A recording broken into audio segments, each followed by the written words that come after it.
Hi everyone, how are you today? I hope that you're having a great day. But if for some reason you are not, come with me and forget everything with the next crochet tutorial. In today's video we are gonna learn how to make stitches in a magic ring. Remember that we use this technique when we are working a project in rounds. Don't forget that in the description box below and also here in the screen, you are going to find the links to the stitches and techniques used in this video. So, let's begin! To begin this tutorial, we must have already a magic ring. In case that you can't remember how to make it or you might have some doubts, in the description box below and also here in the screen, you are going to find the tutorials link. To begin, we must know what stitch we want to make, because as always, we have to begin with the necessary chain stitches to give height to the round's first stitch. For this example, I'm going to work a single crochet in my magic ring, but remember, you can use this technique no matter what stitch you want to work, because the idea is the same. As you can see, we already have a chain in the magic ring, which is the one that we have worked to secure it. This means that we don't have to make more chain stitches, because for a single crochet, we only need one extra chain at the beginning of each round. So, once that we have ready the extra chains, the next step to follow it will be to introduce the hook through the magic ring.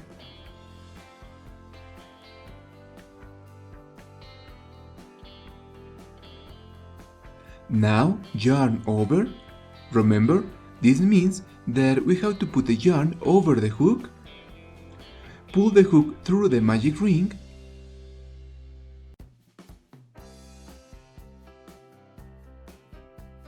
and once that we have two loops on the hook, we yarn over one last time and pull the hook through the two loops on it.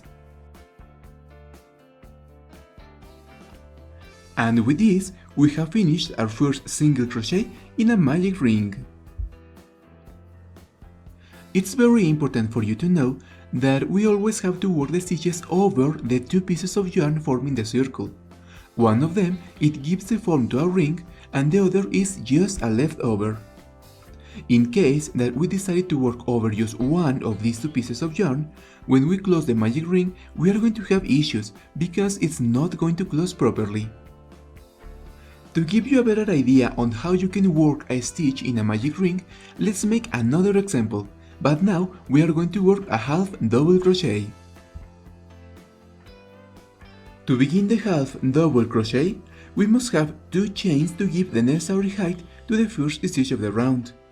As you can see, we already have one chain on our magic ring, so we only have to work one more.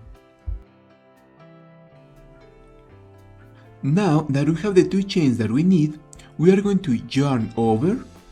Now introduce the hook in the magic ring,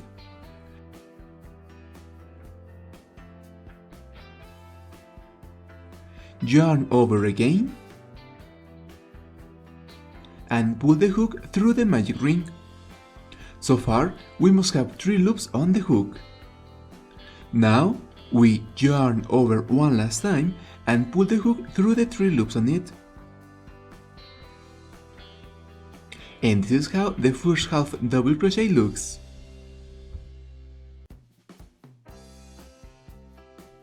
If we compare these two examples, we can see that the common pattern between them is that no matter what, you should always introduce the hook in the magic ring, and after that, work over the two pieces of yarn, but of course, as long as we have the loops on the hook that the stitch requires.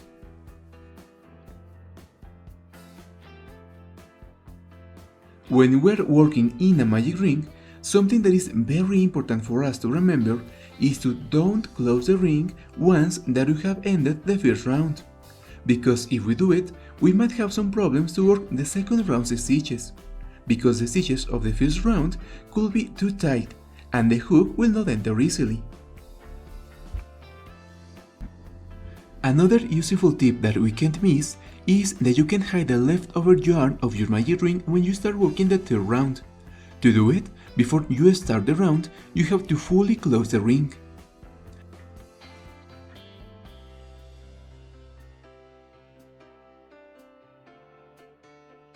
Now you can start working your third round. For this example, I'm going to work a single crochet.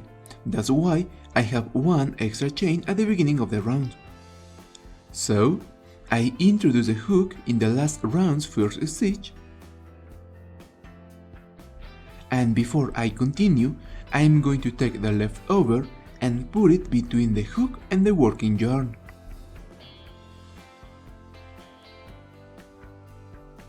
Now, with my index and thumb finger of my left hand, I'm going to press the leftover against my project.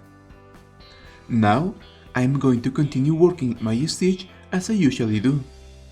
For this example, I'm going to grab a piece of yarn.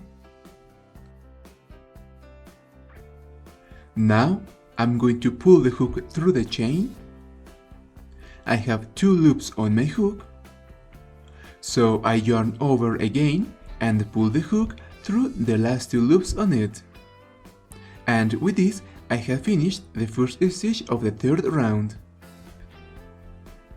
As you can see, we don't have to do anything special, we just have to work the stitches of the round over the leftover 2.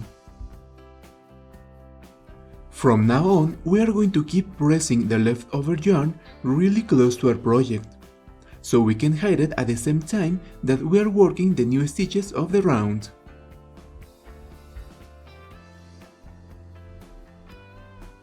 Even though this technique is highly recommended to work in circular when you want to avoid a big hole in the middle of your project, it also has its own limits, because if we work more than 12 stitches in it, a little hole it can appear. If this happened to you and the hole has a really weird shape, believe me, it happens a lot. An easy tip to make it look so much better is to introduce the opposite side of your hook through the hole for 2 or 3 seconds.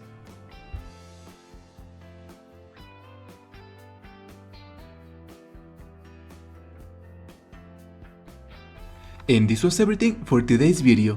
I hope you enjoyed the tutorial, but most important, that you have learned how to crochet using the magic ring technique.